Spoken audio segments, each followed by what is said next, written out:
safety of the hills and find your caves. People make their own gods and they worship when they crave. Havoc with their country, stealing from the poor, stripping them of their gold rings and all they stand for. Spend my time getting closer each day, all the while I'm moving further away. Oh, I surrender, that's all I do. I know how much you want it, I know how much you wanted it too. I don't store,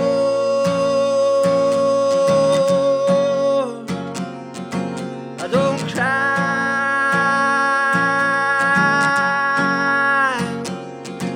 I don't give up more than you like.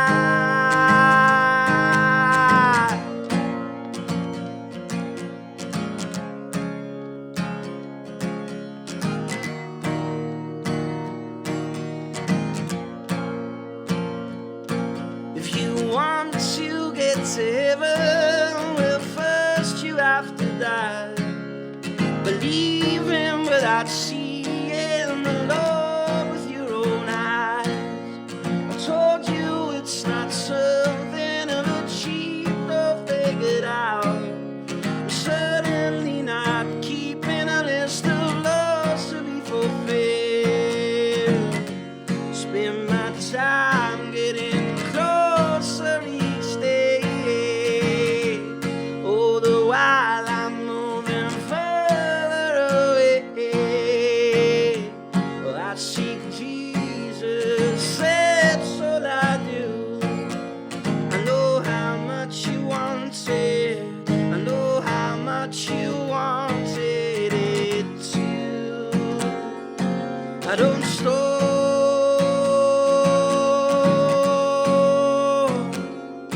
I don't cry,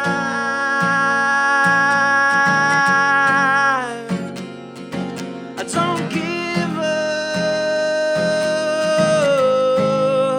more than you like. I fall, I break, I stumble, I pray, I'm in, I'm yours, you're mine. I'll stay, I fall, I break, I stumble, and I pray, I'm in, and I'm yours, you're mine. I'll stay, I'll store.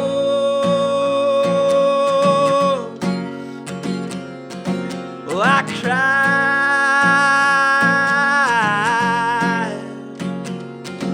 I don't give up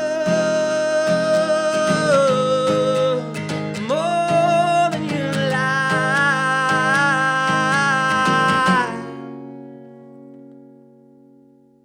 I think as a listener of music, the most important thing that I've kind of always attached myself to or fell in love to would be the melody. And I heard someone say once that the melody should never be dictated by anything else. So I tend to always come up with melody first, and that's way before lyrics, way before instrumentation or chords or whatever. So I tend to find myself writing melodies over the top of anything, just on my day-to-day walking about or in the shower or that, and usually when the process is when I feel like one's dropped out of the sky and it feels quite good. Most of the time it isn't, but like maybe one out of maybe 1 out of 50, I can kind of go, right, there's something in this one, and I'll grab it and go and sit with it and muck about with it, and then I'll maybe pick up the guitar and try and figure out some chords. But in that, I'll never ever let the chords dictate the actual process of the melody, or where the melody needs to go for the melody to be at its strongest, really. Because that, like, I think if you have a set of chords, you're dictated by the chords of what the melody can do. So I'm always like, I always get the melody first, and then that way you're filtering through. I'm not spending too much time writing songs that are never going to get anywhere near the best ones that I've got. That's kind of how I feel. So the quantity, like, I try and it's kind of quality control. I don't know. That's what it feels like when I do it, and then after that, the lyrics, are always last, because I like hearing what the music sounds like, or what the vibe of the song is, really, to figure out what it's going to translate to connect in terms of, like, the sound of it or whatever, and then put the music to it, and I think with this project is what I've tried to do is I've tried to push. I mean, there's only a couple of songs out that people can listen to, but I think what I've tried to do is push them production wise on my own or with other people, push them into a space that would probably be quite out there, and then rein it back in. And when I'm reining it back in, I find that I get something that doesn't sound like just a guitar, a piano, drums, and a bass. Like, if we had started off with just that in a room, it wouldn't end up sounding like what it does, because I push it so far on the production side of things and try loads of different ideas and throw loads of different things in. And then, so yeah, and pushing it to a boundary and then reining it back in. And when I rein it back in, I feel like I'm sitting with something that's a wee bit different. And that's been the process for all these songs, but like, yeah, always starts with just a melody, so that when I do just play it on guitar, it's still the song's there, sort of thing. That was a big answer to the question.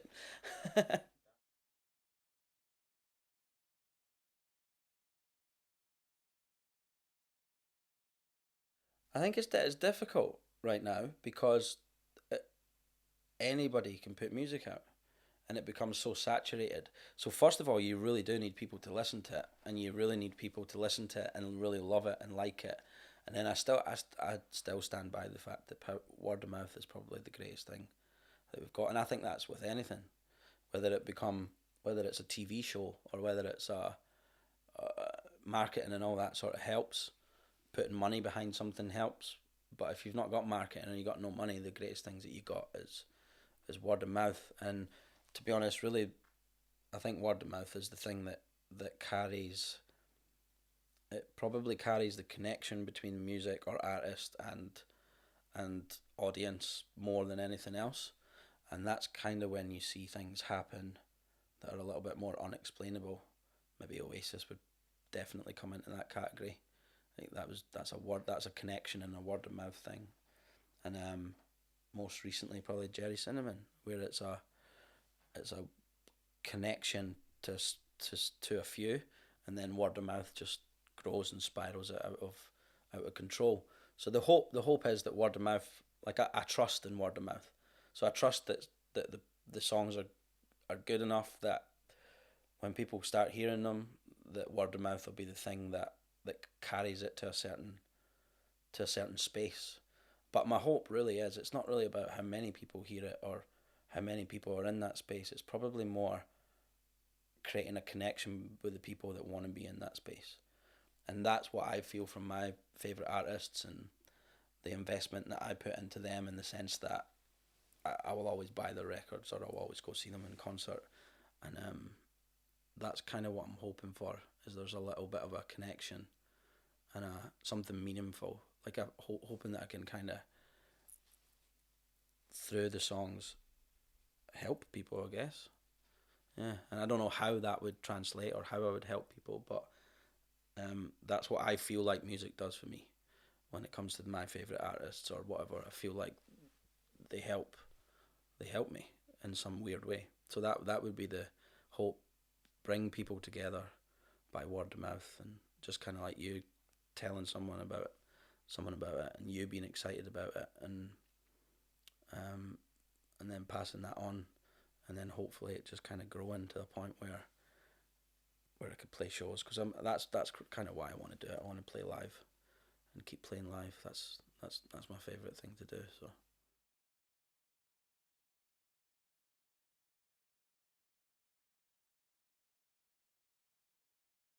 I think most recently there's an album that came out on Friday by a band called Gang of Youths, and they're an Australian band, so they've never really done anything in the UK, but they're huge in Australia, like #1, and like they win the equivalent of like Brit Awards and stuff in Australia.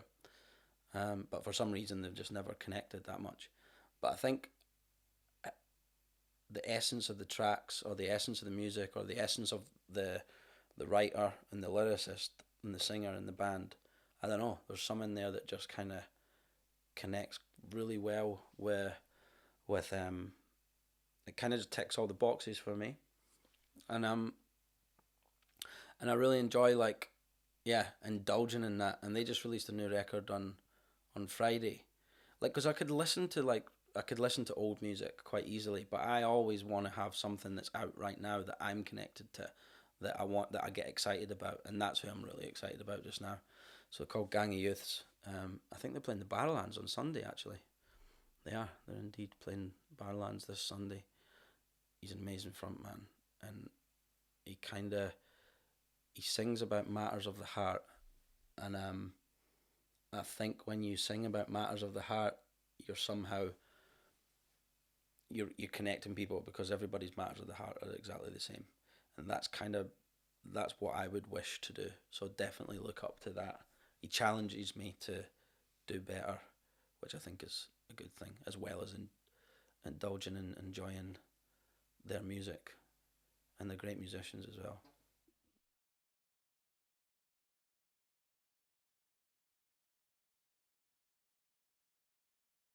So next Friday is going to be the first Nicky Lip show, a week on Friday, and it's supporting Kyle Falconer from the View, and yeah, it's going to be quite cool, man, because it wasn't supposed to be the first show. It was supposed to be, well, the first show was supposed to be in December, but it got cancelled because of the pandemic. So that's been moved to March. So it just so happens that this one's first.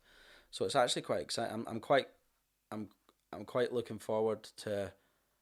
There isn't anywhere near as much pressure when you're doing a support slot, especially when it's your first show.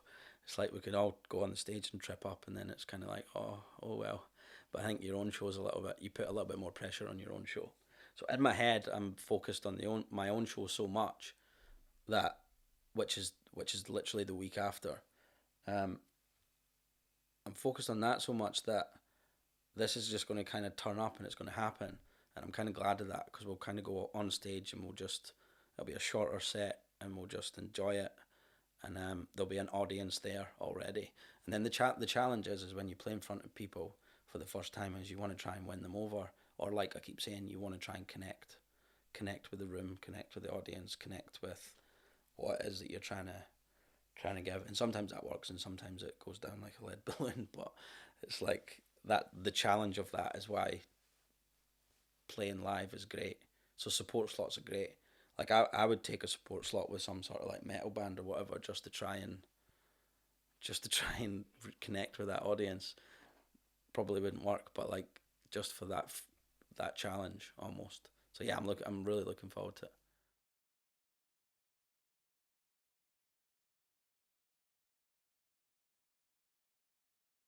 So the first show proper is at King Tuts on the 19th of March. I think there's about 50 tickets left. So I'm pretty happy about that, because the only kind of things I put out is I put out a couple of. I started writing all these songs in lockdown, in the first lockdown, and it was off the back of like the first sort of acoustic session thing that I did, where I put a song called "Will You Be My Baby" out, and off the back of that, it got offered to do the show at King Tuts. And I kind of said, well, look, I've only got one song, so I need to go away and write more, and I need to get a band together, and I need to get musicians together, and a team together basically. So that's what I've been doing for like the last year and a half, is rehearsing, writing in the studio, recording, doing loads of demos, and kind of trying to figure out what it is that I'm doing. Like, what is it supposed to sound like? What is it supposed to be? And that just takes a wee bit of time, which is fine, because we're now at the point where we're kind of ready to pull the trigger a little bit and kind of show people and play live. So I'm just excited for that, and I'm excited that there's already people there wanting to hear it. And I love the fact, like, I've just done the acoustic thing today, which I love doing, but there's something different about playing with like a set of really good musicians that are kind of invested in what you're doing, and that's what it feels like when we rehearse. We had rehearsal last night, and it's just lots of fun. It feels like fun. So that's kind of what I'm looking forward to, just enjoying myself. It should be good.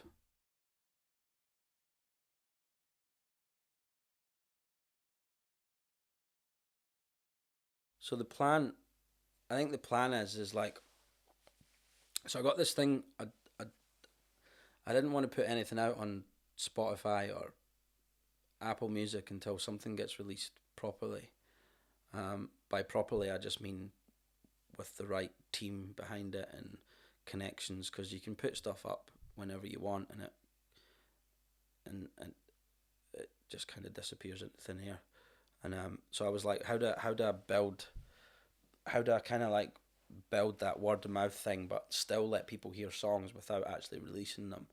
So what I did is I've got a thing on the YouTube channel called the Lip Sync, which is basically a moving project where I'm going to upload songs and take things off, and then kind of make them better, and then put it back, and then strip it back down again. And so there'll be constantly stuff going up there all the time, but it's constantly live, so it's on loop.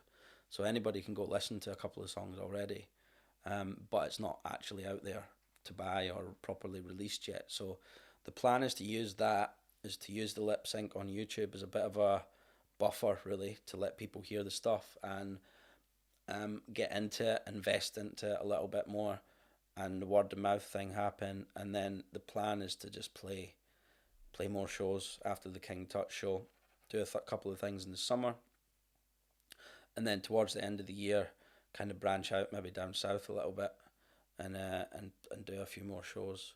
But it's just to kind of get the name out there a little bit about the project and just get going, really. But the lip sync's going to do that for me without having to officially release anything to the universe or whatever. So here am I, still full of hope. I'm out of a fire, didn't even smell of smoke. It's a fight, it's a come down, it's a smile, it's a low blow.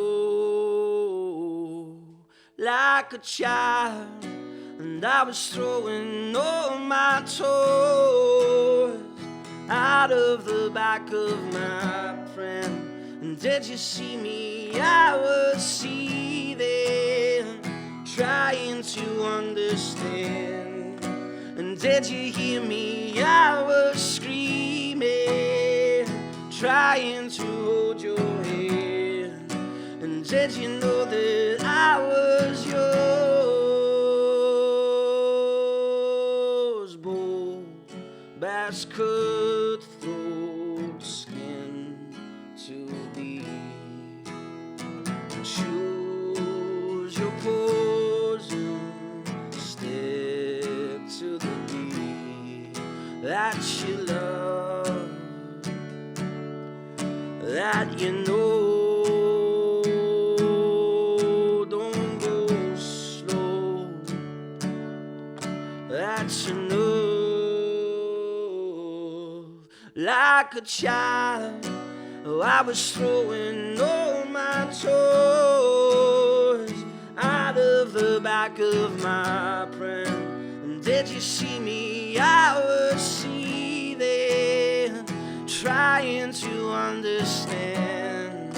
And did you hear me? I was screaming, trying to hold your hand. And did you know that I was yours? If true love can call, you see the freshness of air is a rush. Let it settle down. Try to blow off all the dust. You'll find what you need. And take it a day at a time. You'll find what you love.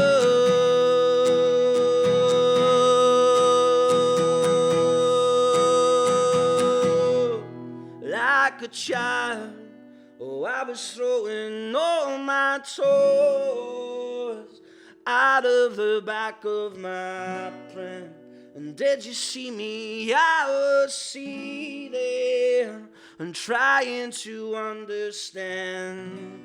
And did you hear me? I was screaming, trying to hold your hand. And did you know that I was yours?